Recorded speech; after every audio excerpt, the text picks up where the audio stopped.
Hello everyone, and welcome to a very special Brickformula review of LEGO set 10175. Vader's TIE Advanced. It has 1,212 pieces for ages 14 and up, and it's from the Star Wars series, and this set used to retail for $99.99. And I am reviewing this because my channel turns 1 today. So yep, I've been reviewing LEGO sets for a whole year now. It actually went by pretty quick. And I chose this set in particular because this was the very first birthday present my wife got me about 5 years ago. So it only seems natural to review it today. And I never opened it until recently. And as you can see by the front cover, it's been through quite a bit of action because at the time we were moving from one apartment to another and to another one. And here on the side we have some of the details, and I'll have more on that later. And here in the back we can see the final product on the stand, which looks pretty cool. And over there on the side we have the dimensions, which is 13 by 13 inches. The model is actually 8 inches tall, but with the stand it's about 13.5 to 14 inches tall, depending on how you position the stand. But anyway, I'll talk about this set in more detail coming up. First we'll check out the stand, because it's a pretty simple build and it's a lot easier to see without the model on top. And as you can see, it's totally reinforced by Technic parts. And here's the view from the front. Here's the side. There's the back. And here's the other side. Now this stand has two different settings. With the model on top, it's about 13.5 inches tall, and you can pull this backwards. This way the model is in a more angled position, and at the maximum it's like 14 inches tall. And here is the view of the bottom, and as you can see it's held up by 5 2x4 plates.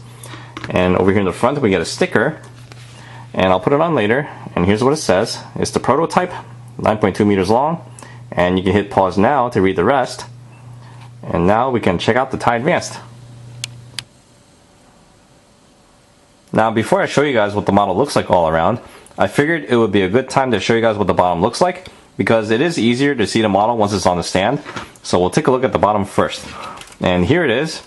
This part right here is pretty straightforward. Up here is pretty interesting because we have some hinge parts right here. And you would think that it's kind of loose, but because of the way they arrange the plates on this, it's actually pretty secure, so it's pretty amazing how they designed that. And over here we have two holes that attaches to the stand. When it attaches to this here, it's pretty secure, but when you get to this part, it's a little weird because if you look inside, we have a plate piece, and that's actually a 2x4 plate that's not held down very well, and right behind it is the pilot seat. And the problem here is that once you take this and you stick it in there too deep, you end up popping the plate, and it's not that great. So the best way to attach this to the stand is to attach it here first and then gently lay it down for that part.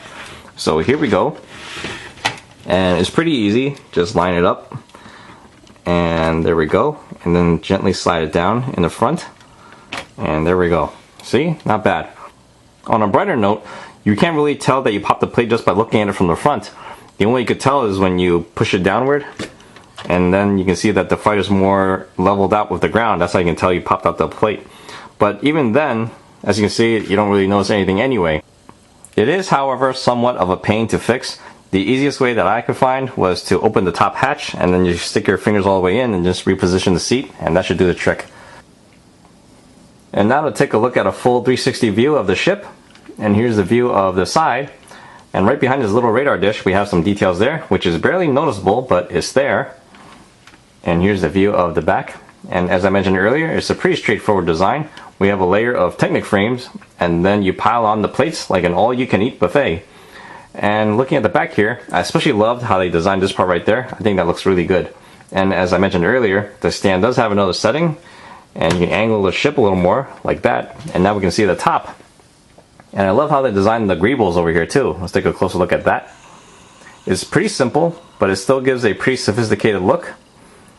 And it goes all the way up there. And right there's the hatch, which is held on by Technic parts, and it kind of gives it a loose feel to it.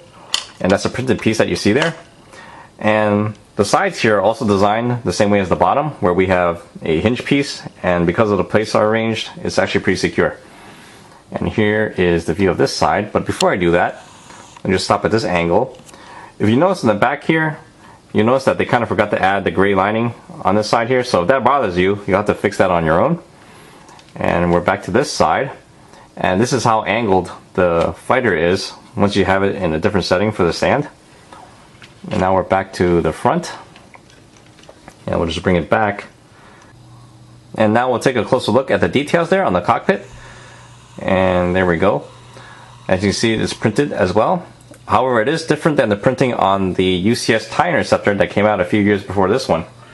And I would show you guys the inside of the cockpit, but it's pretty hard no matter how I try to aim the camera at it. So the best way to see it is through the instruction book. And here it is. And basically on the inside we have 2 joysticks, and on both sides we have computer screens of the Death Star trench. And that just about covers it. I can also remove this cover here. This way you can see what's behind it. And it's really on there, but with some effort you can take it off. And while we're here, let's take a closer look over there. If you look inside there, we have some minor detailing just to cover that area. And the wings are all attached by hinge joints, which is the clicky one. So you can always adjust them if you like, although it's probably not necessary because it looks pretty good just the way it is. And that just about covers it. And now I'll move on to the recommendations.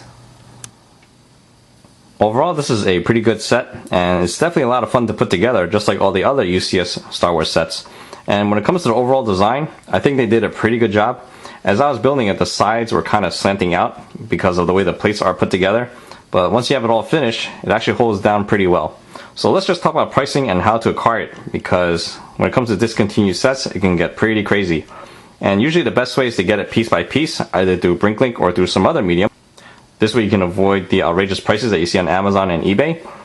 And as of right now, they're selling it for around $200 to $400 brand new. Which sounds crazy at first, but let's take a closer look.